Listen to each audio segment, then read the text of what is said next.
Poncho not included. Hello, my baby. Hello, my honey. Hello, my ragtime gal. Suddenly you kissed my wife. Baby, my heart's on fire. Regular lockdown for Transformers Animated has been reviewed up the wazoo. So, just to be different, we'll review his unloved repaint, Blazing Lockdown. The character was introduced early in Season 1 of Transformers Animated in the episode Thrill of the Hunt.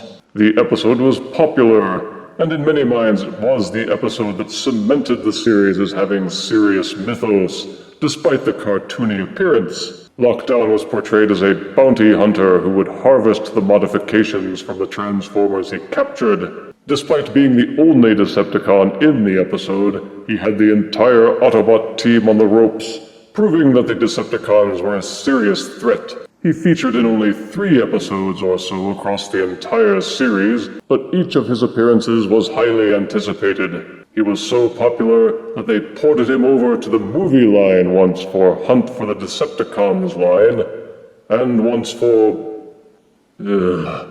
Out-of-box Blazing Lockdown comes with a chainsaw accessory, and a slightly gold-tinted version of the engine that came with original Lockdown. He also comes with his instruction manual. He also comes with a bio card. His motto at the top says, "My sensors detect your fear." Billed as a Decepticon warrior, his bio reads, "Exposed to an exotic form of energy, Lockdown goes through remarkable changes. His systems are suddenly super energized so much that the excess power leaks directly through his armor in a fiery glow. Devoted more deeply than ever to tracking and destroying his Autobot prey, he no longer demands payment for his work.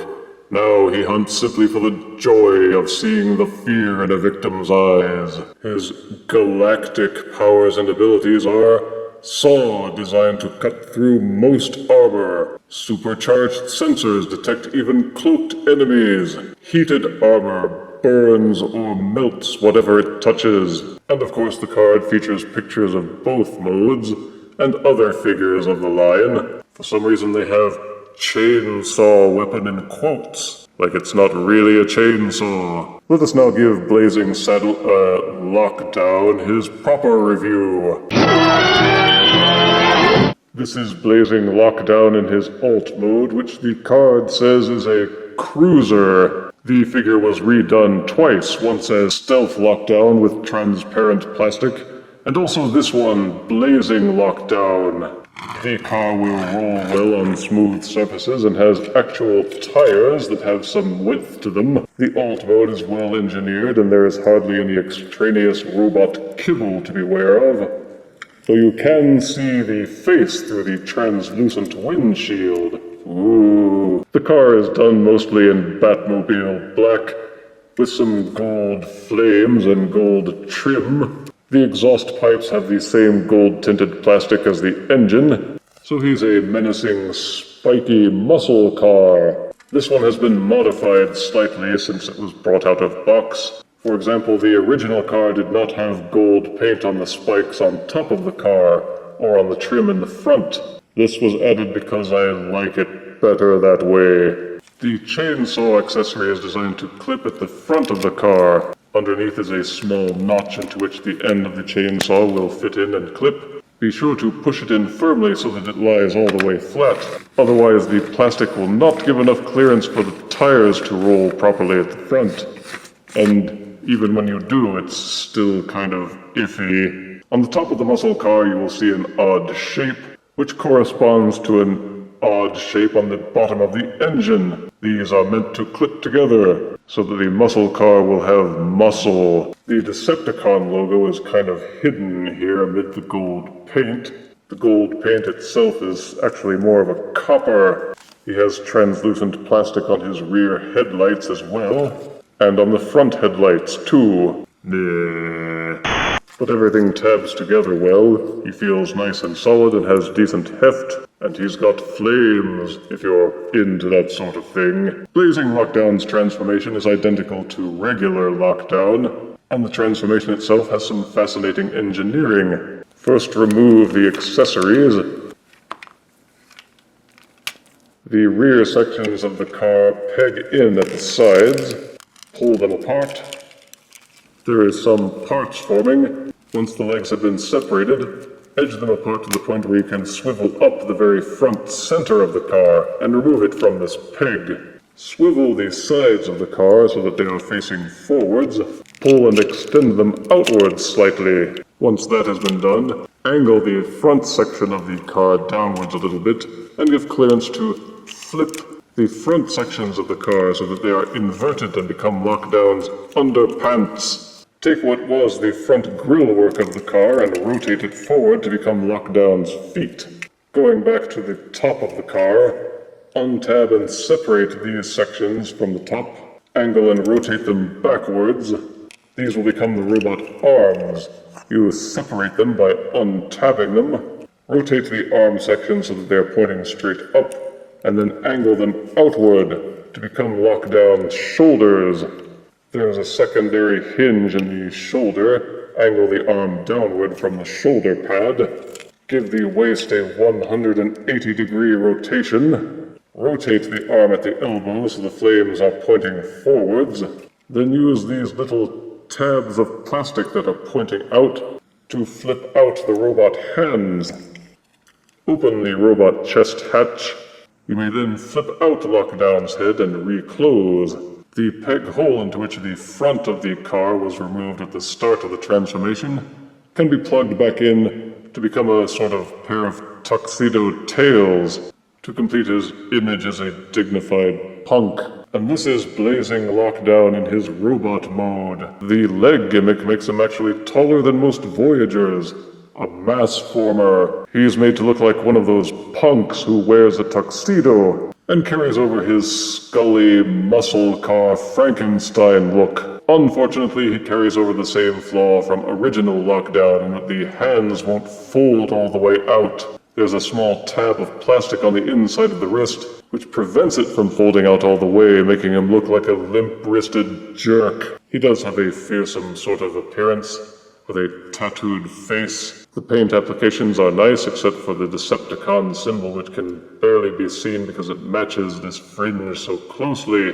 The new flames are okay, but they just haven't seemed very prominent, given this is supposed to be the main point of him. The arm and shoulder setup is a bit awkward, and so is his knee setup, with bits of him sticking out when you try to bend the joints. He does feature some fairly effective light piping for his eyes, and most people are willing to forgive the lame-o wrists, because there are other things that you can do with the arms. Fold the wrists back into the forearms, not a difficult task. Take the tuxedo tails out, peg in the chainsaw again, and then using this peg on the forearm and the hole on the inside of this assembly, peg the two together until Lockdown has a chainsaw arm. The engine accessory has the same gimmick as original Lockdown. Twist the top of the engine so that it's pointing the other way. On the bottom here you will see this tiny dot. Push down on that little button and the sides of the engine will flip forward to become gun barrels. Then plug the engine back onto the assembly of his forearm and he has a gun and a chainsaw. What could be cooler than that? Bzzz. But wait, there's more. Take the front of the regular Lockdown assembly, flip out its hook. Now he has a hook arm and a chainsaw arm. Who needs hands at all? I might feel badly about him not having actual hands if the hands didn't look so dumb the way they're angled. Some additional changes were made with the paint.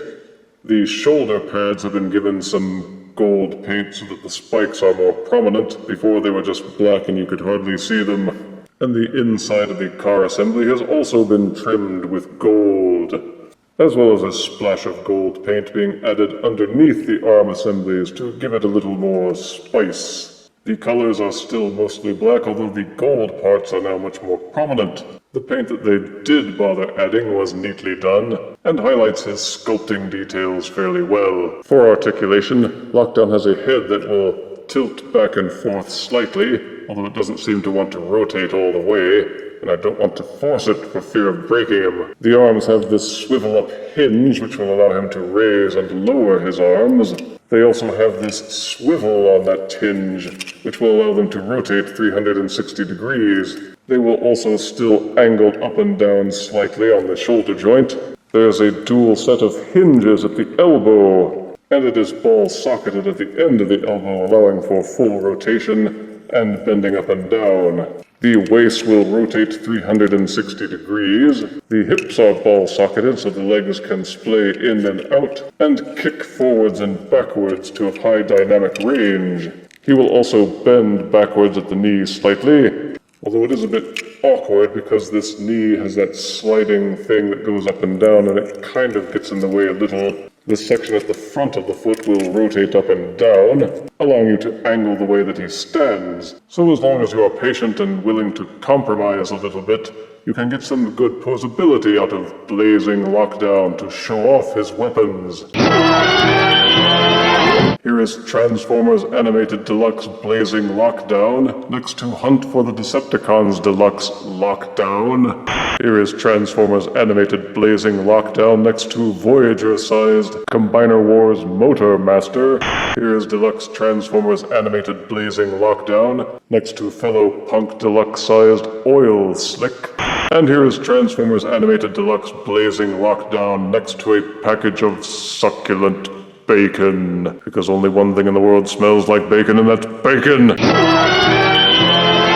Regular Lockdown was one of the signature figures of the Transformers animated line, as evidenced by the fact that they repainted it twice. The problem was that the Stealth Lockdown didn't look stealthy, and the Blazing Lockdown didn't look particularly blazing. There was little to appeal to buyers who had mostly had their fill with the original figure and its color scheme. Positives are that the figure feels solid and holds together excellently.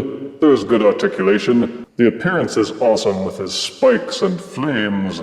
The weapons look pretty boss. The character has excellent personality.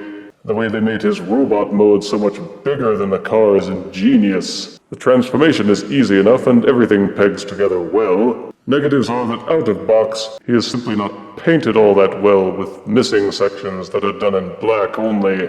The shoulder joints are awkward, the hips are kind of awkward. The head feels like it could use a ball socket joint and not a simple rotation. The limpy wrists are lame, and you have to be really patient when posing with the feet to make sure that he doesn't topple over. The saw is a bit too close to the ground in vehicle mode, and he could have used more flames along the sides of the car. But if you can't find the original Lockdown, then Blazing Lockdown will be the next best thing. A few dabs of gold paint, and he looks at least 30% more awesome. If I had the patience and wherewithal to put gold flames on the sides of the car, I would. But even so, Blazing Lockdown earns 8 out of 10 deaths. He is the best muscle car I ever saw. Now that was just sad. If you refuse me, honey, you lose me, then you'll be left alone, oh baby, tell them all, and tell me I'm your own.